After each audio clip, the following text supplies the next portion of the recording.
Paraguay este año tendría por segundo año consecutivo post pandemia un crecimiento económico. Estamos estimando más o menos un 3.8%, nos dice el Banco Central. Hay algunas agencias que estiman que podría ser incluso un poquito mejor.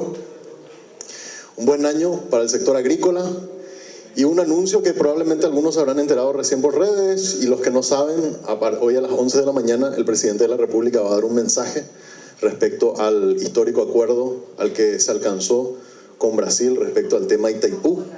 Ya tenemos alguna idea de cómo fueron las negociaciones, por lo que nos enteramos un poco a través de la prensa brasileña y lo que estuvo diciendo el ministro de Minas y Energías del Brasil, que lo habíamos destacado también en nuestras páginas, pero hoy oficialmente vamos a conocer la versión paraguaya a las 11 de la mañana. Va a haber un mensaje que va a dar el presidente.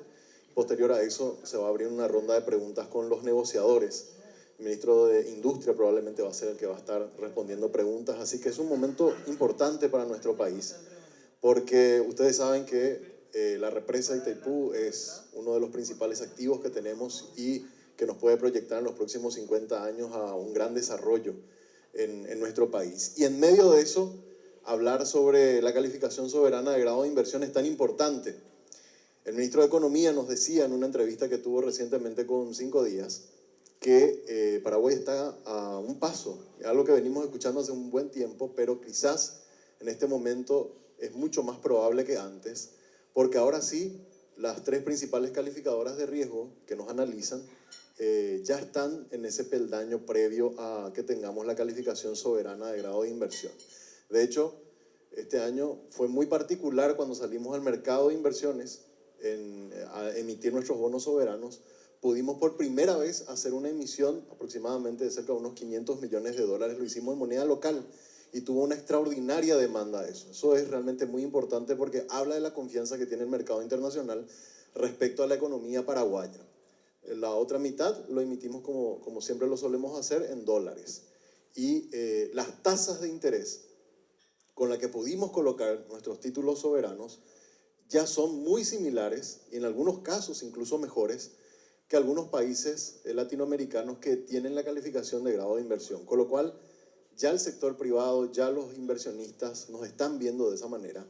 Y la pregunta que todos nos hacemos ahora es, ¿y si llega el grado de inversión, como nos decía el ministro Valdovinos, probablemente en las próximas 1 o 2 inspecciones más que podamos tener, qué pasa? ¿Qué vamos a hacer? ¿Cuán preparados estamos?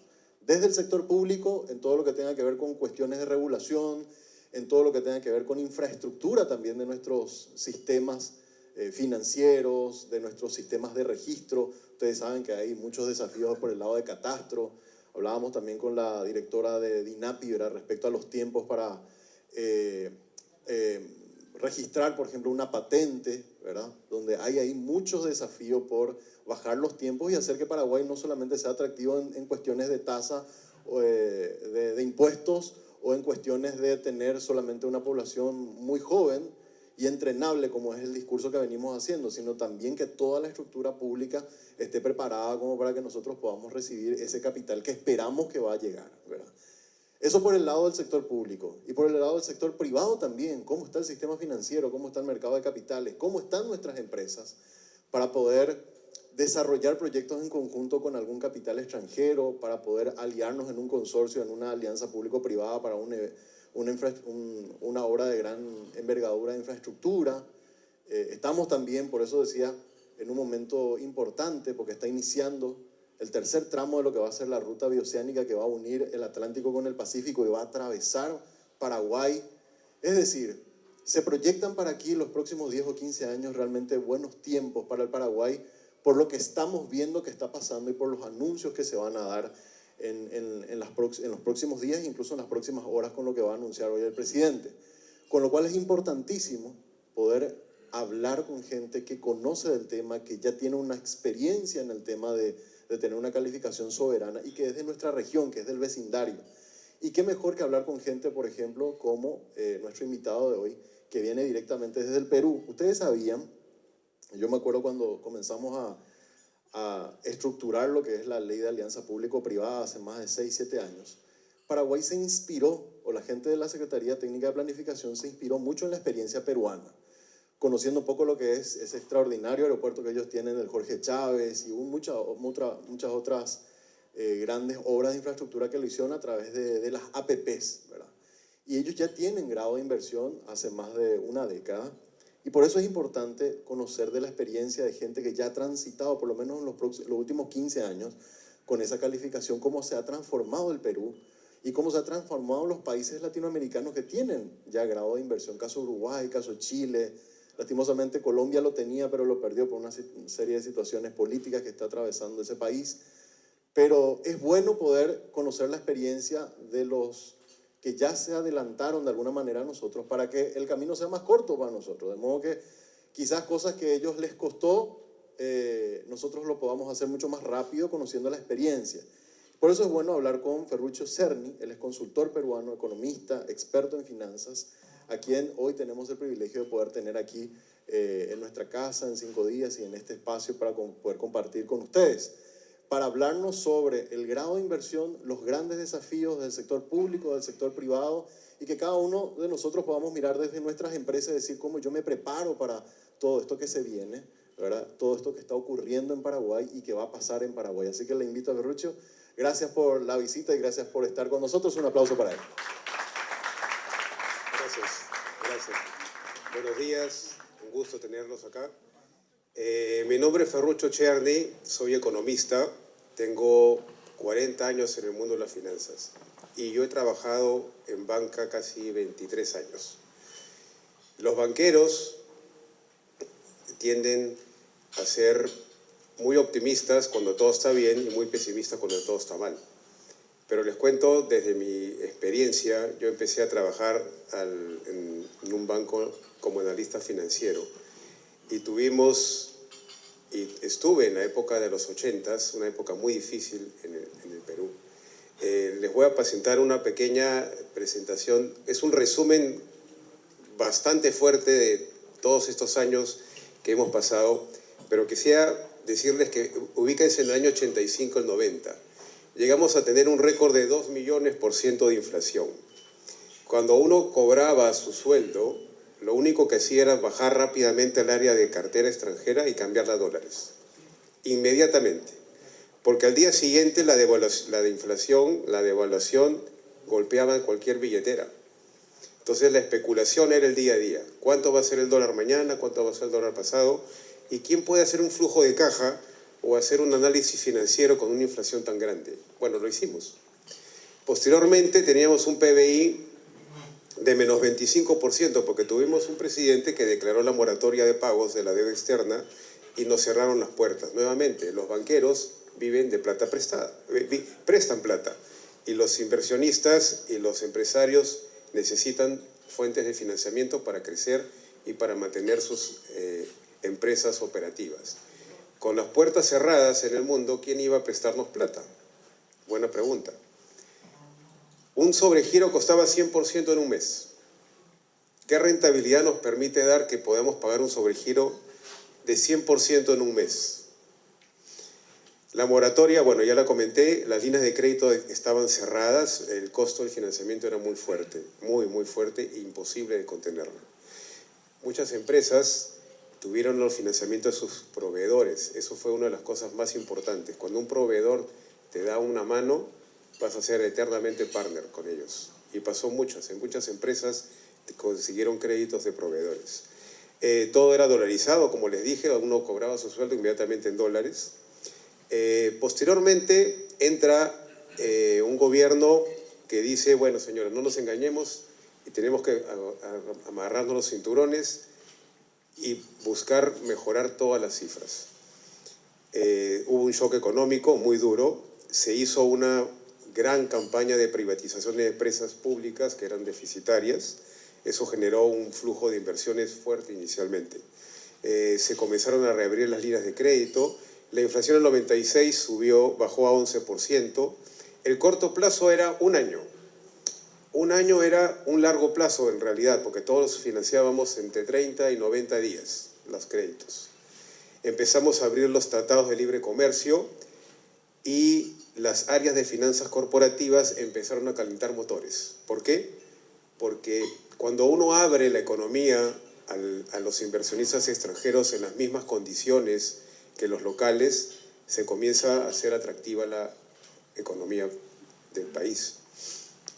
Tema impositivo, reinversiones, remesas, repatriación de capitales, dividendos. Posteriormente, ya pasando el año 95, tuvimos sí bastantes factores externos, como la crisis asiática, hubo salida de capitales, fenómeno del Niño que destruyó prácticamente muchas ciudades de la costa, empezaron a haber quiebras, las provisiones de los bancos fueron un gran problema, obviamente mermando utilidades, cae la inversión privada y los créditos de menor plazo empezaron a darse ya por más de un año. Emisiones de capitales comenzaron a hacerse y ahí comenzó el gran trabajo que el país hizo. Para poder obtener un grado de inversión, que fue en abril del año 2008, se tuvo que trabajar 15 años.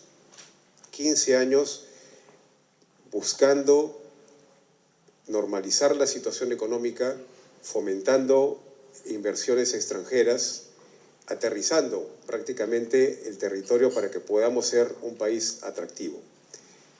Posteriormente, ya a partir del año 2005, los créditos de largo plazo eran una cosa normal. Comenzamos a ver emisiones de bonos entre 10, 15, 20 años. La crisis financiera nuevamente nos golpeó, ¿no? La caída de los precios de las materias primas. Para los que no conocen muy bien nuestra economía, somos un país con un PBI más o menos 260.000 millones de dólares. Muchos hablan que el Perú es simplemente un país minero. No es tan cierto. Sí hay una actividad minera importante que explica más o menos el 40% del Producto Bruto Interno. Pero hay que agregarle también que hay otras actividades conexas, ¿no? El transporte, la sintetización de los minerales y todo eso, que es uno de los mejores contribuyentes, ¿no? Más o menos el casi 45% de la recaudación tributaria viene del sector minero. Entonces, somos un país muy sensible a los cambios de las materias primas. Hubo un enfriamiento de la economía y la germinación de la inversión en exportaciones agroindustriales comenzó a dar sus frutos. La costa peruana es normalmente árida y ahorita uno ve las fotos desde el aire y van a ver un montón de áreas verdes.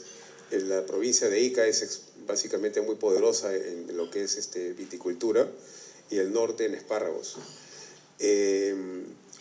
Obviamente no estamos exentos a crisis política y el escándalo de Odebrecht, que fue un terremoto a nivel latinoamericano, estalló en estos años, ¿no? Entonces, al año 2020 al 2023 hemos tenido la pandemia, el Estado dio créditos de urgencia, llamado Reactiva, para darle a las empresas un respiro durante los meses de inoperatividad. El PBI ha ido cayendo, la inflación lamentablemente a todos nos ha golpeado a nivel mundial y es un tema muy, muy vigente. El comercio exterior se puso muy complicado. Si ustedes recuerdan, un container prácticamente quintuplicó su costo y eso dependiendo también de lo que había que esperar a que vinieran los barcos, ¿no? La cadena de pagos comienza a romperse y hay un nivel de alto desempleo. Entonces ustedes miran y dicen esto, ¿y cómo diablos hemos obtenido un grado de inversión? Somos un país que está acostumbrado a los vaivenes, somos un país que tiene muchos recursos, pero también dependemos de golpes externos. Y ese es un poco lo que realmente he venido a comentarles.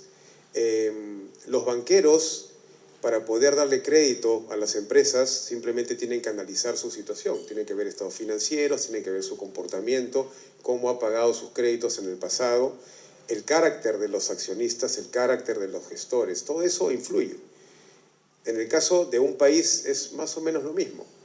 Para que un grado de inversión pueda ser exitoso en un país, y les digo, el trabajo ha sido muy fuerte y con muchos anticuerpos y con muchos problemas tanto internos como externos, pero ha habido es como un doble esfuerzo, son dos columnas, es el sector público y el sector privado.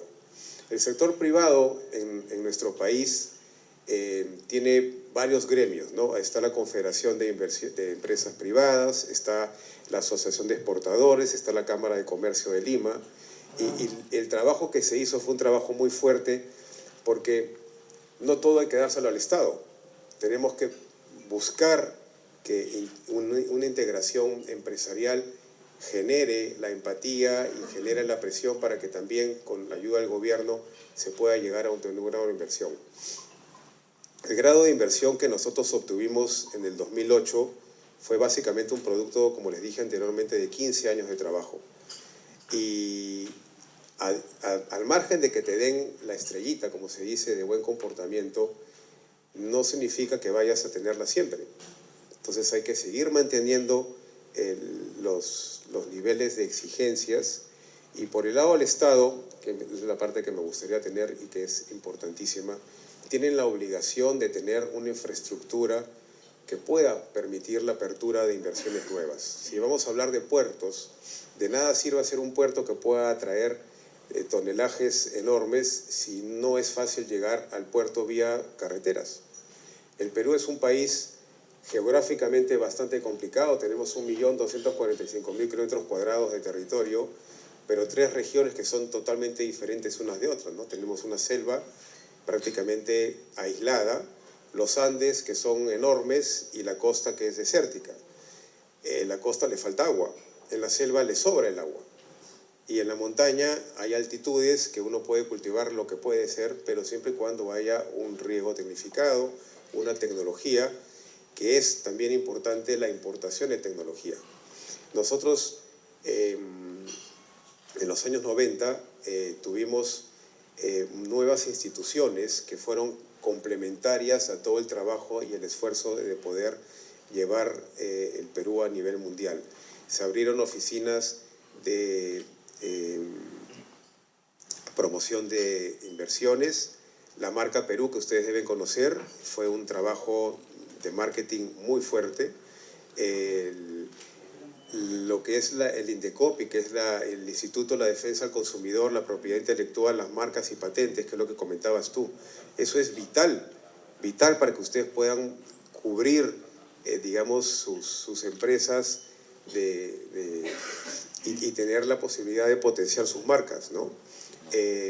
Volviendo al lado de la infraestructura. El lado de la infraestructura es importante para el grado de inversión, justo porque si uno abre la puerta, no es que van a venir corriendo todas las empresas del mundo, ¿no? Es un tema que hay que tener primero, conocer el partner, que ellos también conozcan la realidad, pero la pregunta es ¿qué vamos a ofrecer? Si vamos a abrir la puerta a inversionistas extranjeros, vamos a tener que ofrecer situaciones de tranquilidad. El marco legal es importantísimo, ¿no? Los acuerdos de inversión tienen que cumplirse. No pueden estar cambiándolos cada 2 años porque a un gobierno de turno no le gusta lo que dijo el anterior y así. Que son, digamos, lecciones que hemos aprendido y que es lo que hay que cuidar. Perú podría decirse que es una mezcla entre una montaña rusa y un tren fantasma, porque nos vamos para arriba, para abajo, nos asustamos, salimos, escapamos, volvemos y seguimos parados. Ese es un poco lo que nos pasa actualmente, ¿no? O sea, obviamente no vengo acá a contar cuentos porque los últimos años son muy difíciles, ¿no? Y ese es un poco lo que vengo también a comentarles. Mucho cuidado con esos temas, porque uno puede esforzarse a 1000 por hora para avanzar y de pronto un factor externo viene y perjudica todo lo que hemos avanzado. Eso hay que estar prevenido también, ¿no? Por ejemplo, ¿qué vulnerable es el país en términos de externalidades? Pueden ser fenómenos climáticos, pueden ser factores políticos, pueden ser dependencia de commodity. Por ejemplo, el Perú, el cobre, es importantísimo el precio del cobre. Puedes tener una fiesta increíble en un año y puedes tener la miseria absoluta el siguiente año, porque el precio bajó. Igual que el clima. Una corriente del Niño, nosotros y Chile somos el 51% de la exportación mundial de harina de pescado, que es utilizado para alimento vacuno y de pan llevar. Una corriente del Niño hace que los peces desaparezcan y no hay harina de pescado. Los pesqueros pueden tener la mejor de las vidas en 2 años y la peor de las vidas en los otros 4 años. Por eso hay que guardar para mayo también. Entonces, ¿y a dónde va todo esto? El grado de inversión, ¿qué es realmente? Es una calificación que nos dan expertos para ver si nosotros estamos o no disponibles para tener el grado de inversión. Y el grado de inversión es la posibilidad de poder obtener tasas de interés y financiamientos más baratos. Yo sé que su tasa de interés es bastante baja, a diferencia de las nuestras en algún momento del tiempo, pero igual, las condiciones también son atracción de capitales. Cuando uno tiene un grado de inversión, empiezan a moverse los banqueros, comienzan a llegar las misiones comerciales. Es increíble la cantidad de gente que viene, primero a evaluar, y después a las reuniones empresariales, gremiales, estatales, y ahí comienza a moverse la maquinaria. Pero, como decías, ¿no? Hay que estar preparados, sí.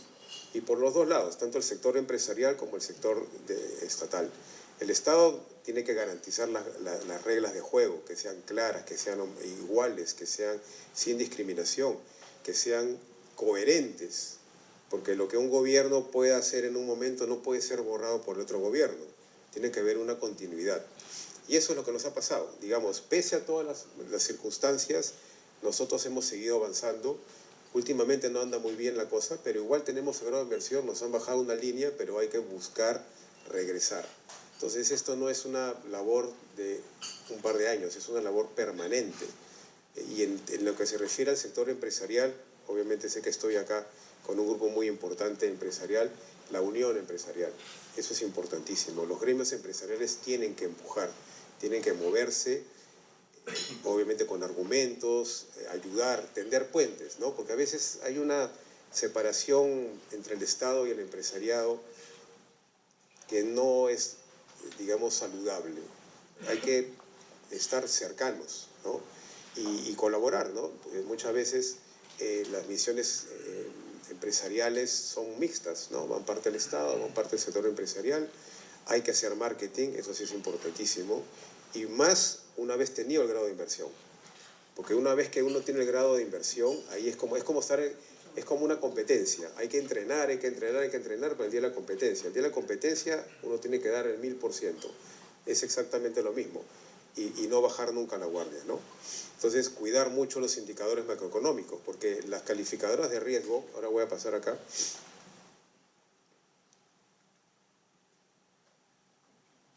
esto es lo que nos pasó a nosotros, antes de ver lo que les priva de riesgo, ¿no?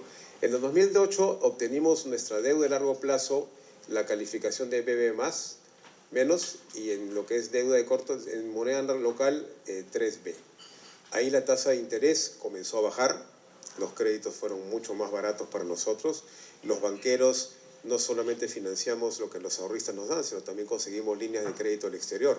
Esas bajaron sustancialmente. Y lo más importante es que los plazos se extendieron inmediatamente, en la medida en que la inflación baje, ¿no? En la medida que la inflación baje, los vencimientos de los créditos y los bonos fueron mucho más largos. La deuda pública comenzó a ser mucho mejor, más manejable. Nosotros tenemos ahorita como el 32% el ratio de deuda sobre el PBI. Está muy parecida a la de ustedes, pero en términos de horizontes hay tranquilidad. El rating que tenemos es de estable, ¿ok? En algunos lugares ponen un poco pesimista, pero no especulativo, ¿no? En el caso de ustedes están en la posición estable, eso es súper bueno.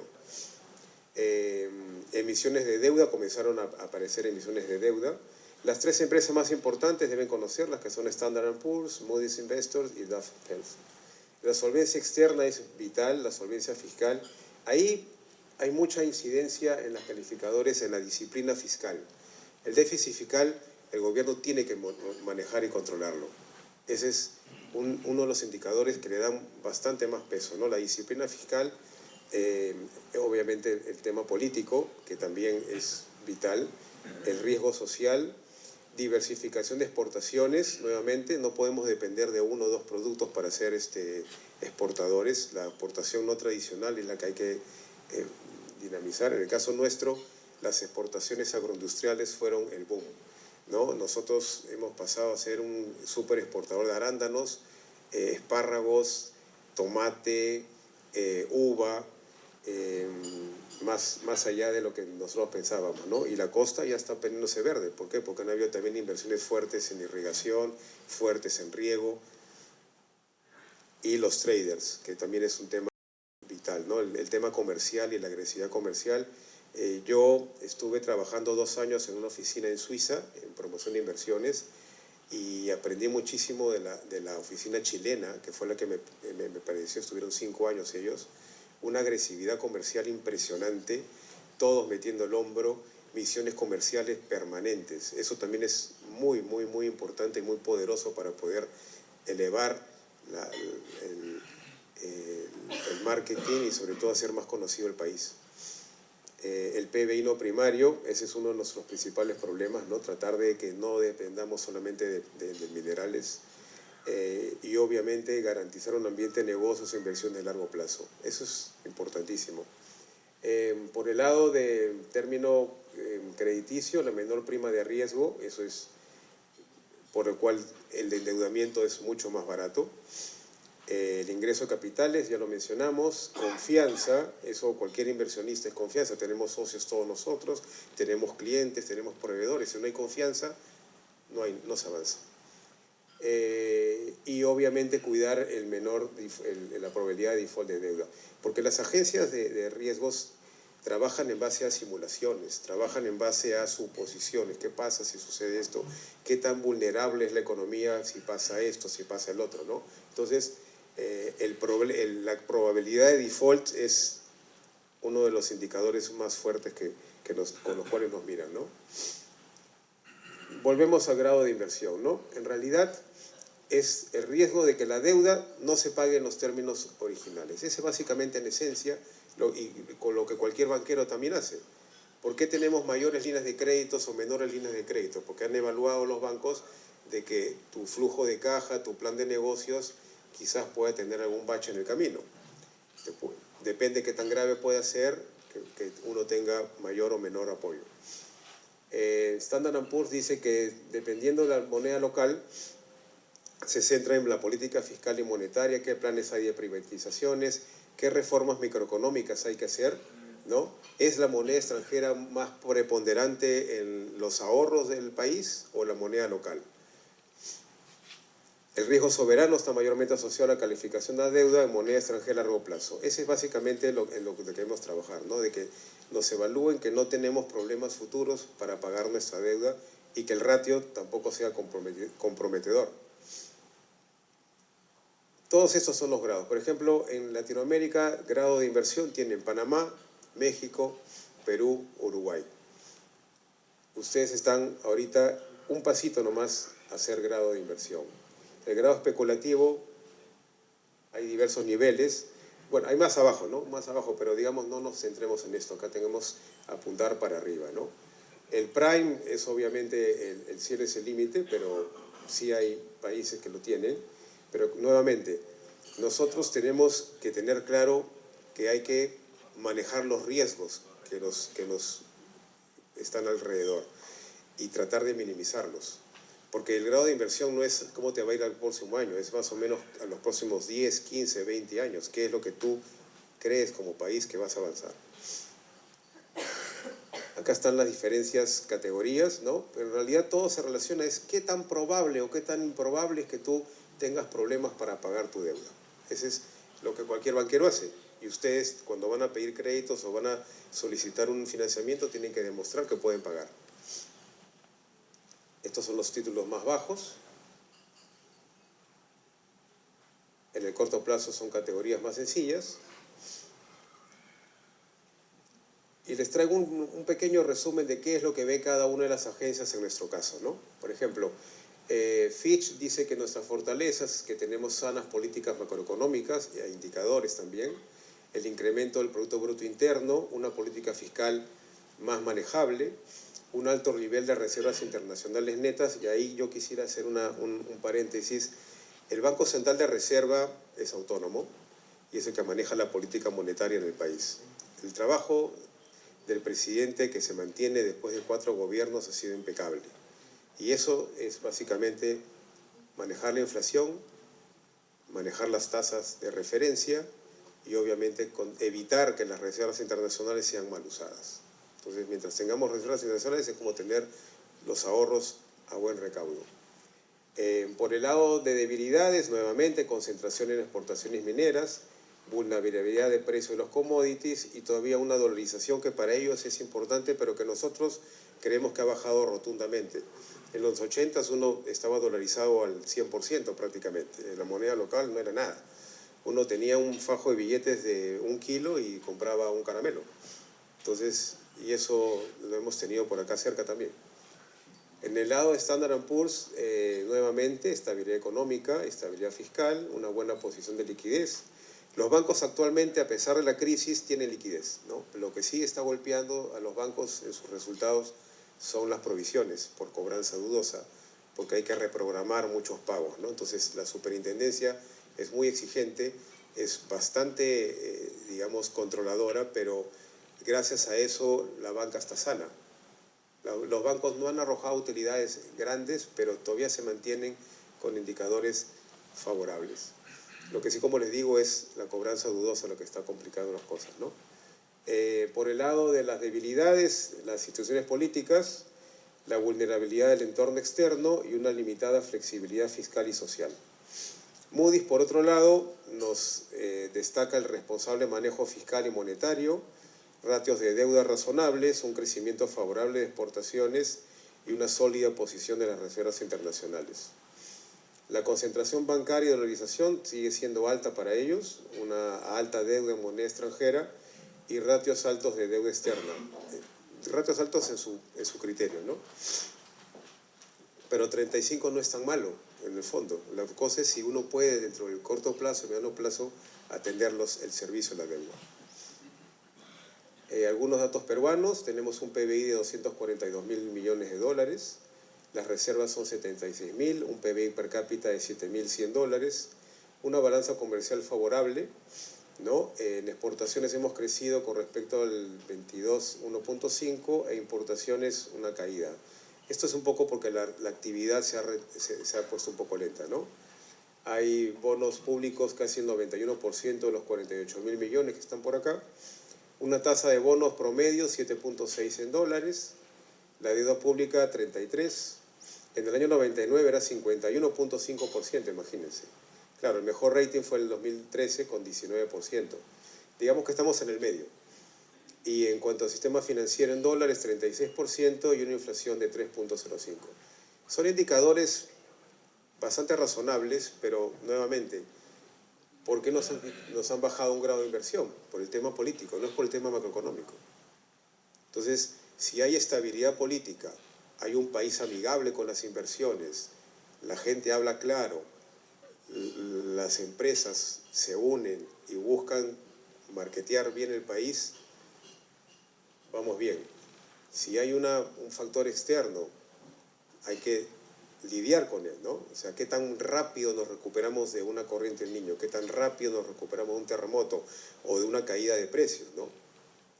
Básicamente ese es el brazo fuerte que pueda tener el país para poder atender cualquier emergencia que haya. En mi opinión, el típico ping-pong que hay entre el Estado y las empresas es: ustedes empresarios hagan lo suyo, nosotros reaccionamos, o el empresario dice que el Estado haga. Los dos tienen que hacer lo suyo, pero en mi experiencia y lo que yo he visto es: si el sector privado no presiona, el Estado puede estar tranquilo y no se mueve mucho, ¿no? Igual le va a convenir tener grado de inversión, pero yo creo que desde el punto de vista, y creo que con ustedes coincido en eso, que si el sector empresarial no empuja, no marketea, no se une, va a ser un poquito más lento. Yo creo que están a un punto ya de conseguir el grado de inversión, pero creo que el mensaje principal es, además, una experiencia tan dramática que hemos tenido y que seguimos, estoy segurísimo, vamos a seguir teniendo malos ratos, igual hay que meterle punche, creo yo. Y esa es básicamente toda mi experiencia. Agradezco la invitación que me han hecho y muy buena suerte para todos ustedes.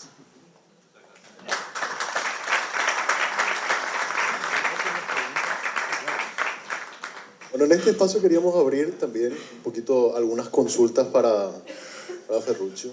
Yo tengo una particular, ¿verdad? Muy bien, vamos. Y después podemos abrir también para que los que tengan alguna consulta lo puedan hacer de forma directa. Él habló la cuestión de la dolarización, ¿verdad? Y esto quizás algunos de ustedes lo hayan leído, lo habíamos publicado hace poco. Del 100% de la deuda que tiene Paraguay, estamos hablando de 17.000 millones de dólares, es la deuda pública paraguaya. Un 82% está en dólares.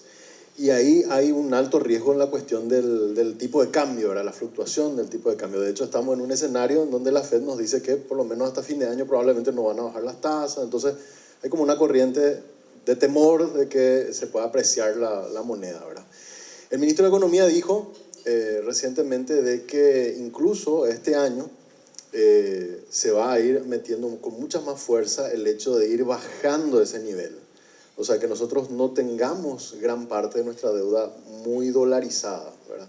Ir bajando esos ratios, de hecho, van a ser emisiones más de repago de deudas y manejo del pasivo, y haciendo estos canjes, pasando deuda hasta en dólar, pasarlo a guaraníes. No sé si Perú vivió esa experiencia, pero en el caso de Paraguay por lo menos hay una mirada a futuro de corto y mediano plazo de ir haciendo este ejercicio. ¿Qué opinas al respecto, Ferrucho? La confianza y la incertidumbre hace que uno se tenga que refugiar en algo. El oro normalmente es el commodity de refugio. En nuestro caso era el dólar, más el oro. ¿Por qué? Porque si la inflación es alta, tu moneda no sirve, tu moneda se deprecia inmediatamente. En la medida que la inflación baje y sea, digamos, manejable, la moneda local debería tender a ser más estable. Y obviamente ya desde el punto de vista banquero todo depende, pues si tú tienes exportaciones sólidas y recibes dólares, vas a pagar tu deuda en dólares. Si tienes un consumo interno más de moneda local y necesitas más dólares y comprar más dólares, que a veces son caros, ahí podrías tener un gap, ¿no? Entonces, y eso es un poco también, cuando uno analiza financieramente una compañía, es cómo está tu gap de monedas, cómo está tu descalce de monedas. Tú vendes en guaraníes, te endeudas en guaraníes, es lo lógico. Pero si vendes en guaraníes y tienes una inestabilidad en dólares, tu dólar mañana sube 3% y te puede destrozar cualquier margen. Entonces, yo creo que en la medida en que haya una estabilidad macroeconómica y que la moneda sea más estable, poquito a poco va a ir comenzando a hacerse más de moda emisiones en moneda local. Igual nosotros, todo era en dólares antes, porque el dólar era lo más seguro que podías obtener tanto como recaudador. Pero si tú te endeudas en dólares y vendes en guaraníes, una devaluación es peligroso. Pero bueno, hay un tema importante que también es parte del mercado de capitales. Tienes opciones de securitizaciones, de cobertura, ¿no?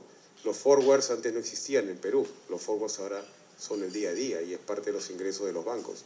Entonces también tienes mecanismos para poder, digamos, sopesar el riesgo cambiario.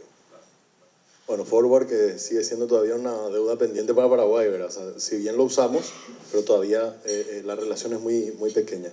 Acá tenemos una primera pregunta. Sí, gracias. Sí, gracias. Te quería hacer una pregunta en relación a la experiencia en Perú. Uno de los supuestos que se plantea con el grado de inversión, Paraguay ya tiene, de hecho, acceso a tasas muy similares al grado de inversión, puede mejorar un poco, genial. Pero uno de los supuestos importantes que se plantean es el tema de la inversión extranjera directa que pueda crecer. Paraguay tiene un nivel de inversión extranjera directa muy bajo, sí, 300 y algo millones de dólares en promedio. Uruguay, que sí tiene grado de inversión, tiene 3.000 millones de dólares, 10 veces más. Porque muchos fondos de inversión dicen ni siquiera pueden fijarse en uno, porque en sus estatutos se establecen que no pueden invertir automáticamente en cualquier país que no tenga grado de inversión.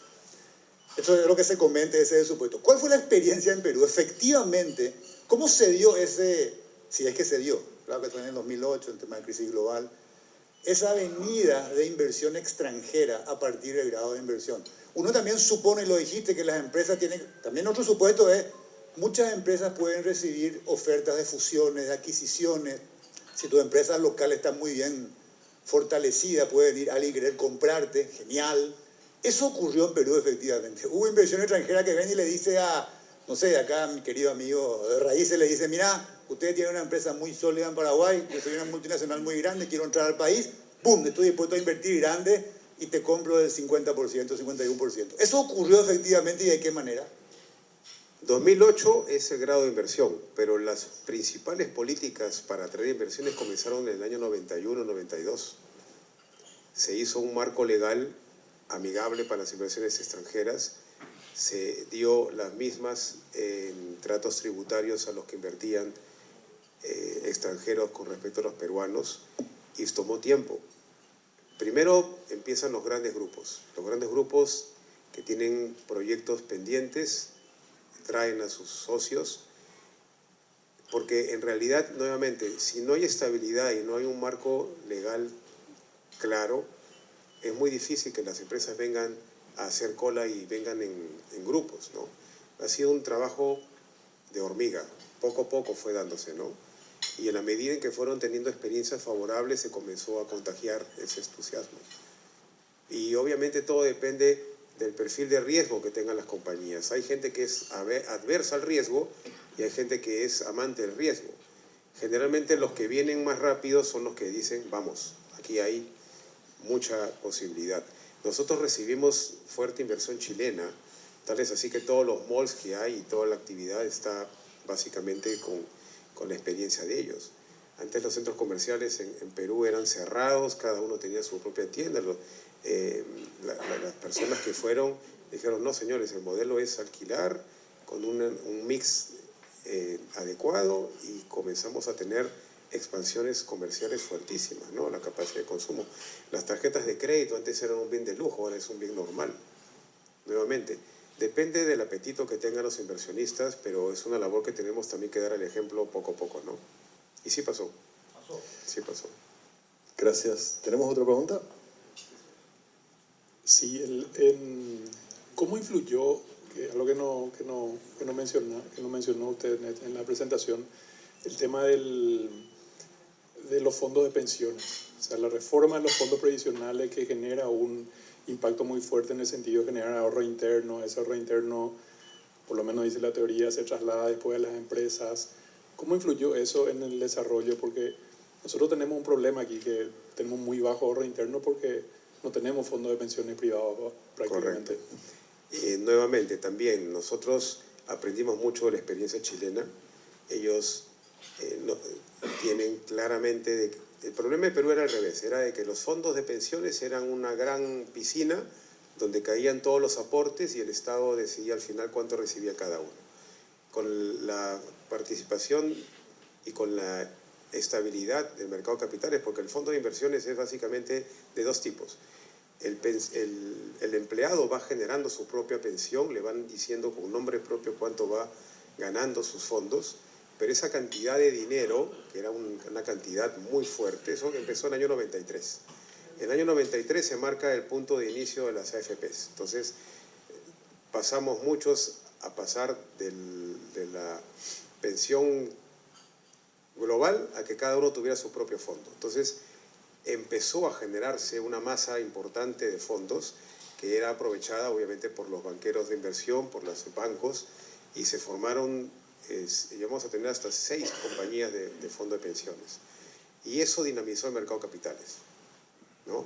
El mercado de capitales tiene una sed enorme por papeles, por inversiones, por recolocaciones, por bonos.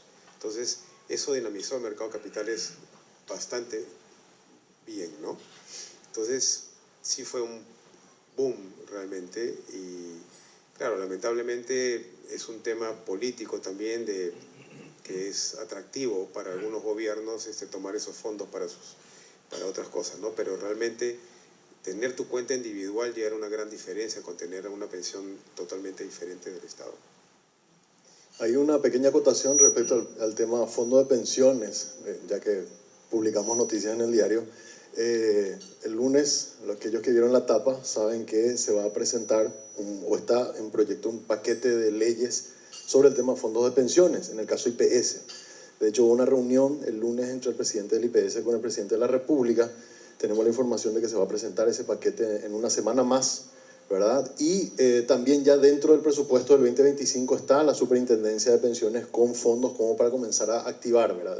Con lo cual, esos 2.400 millones de dólares que tenemos del IPS, que están hoy colocados mayoritariamente en certificado de depósito de ahorro en los bancos, muy probablemente, van a comenzar a moverse a partir de esto que se está construyendo ahora con la ley de modificación de la Carta Orgánica del IPS. Importante conocer esto porque esto está pasando y de hecho lo habíamos publicado en una infografía muy detallada, está en nuestra página web para quien quiera leerlo, y un poco siguiendo la línea ahora, porque esto, o sea, de alguna forma algunas acciones se están tomando para todo este flujo de capitales. No sé si alguien tiene alguna pregunta más que podamos hacerle antes de ir cerrando para Ferrucho. ¿No? Bueno, Ferrucho, muchísimas gracias. Muchas gracias. Quiero aprovechar para agradecerles también a ustedes por la presencia. Realmente para nosotros es un honor, un gusto poder hacer este tipo de encuentros. Ustedes saben que también tenemos una publicación especial sobre los CEOs, donde muchos de ustedes fueron entrevistados, están en un material especial, donde tenemos la visión de cada uno de ustedes respecto a cómo ven la economía paraguaya. Así que, bueno, disfruten del desayuno y muchas gracias por la presencia.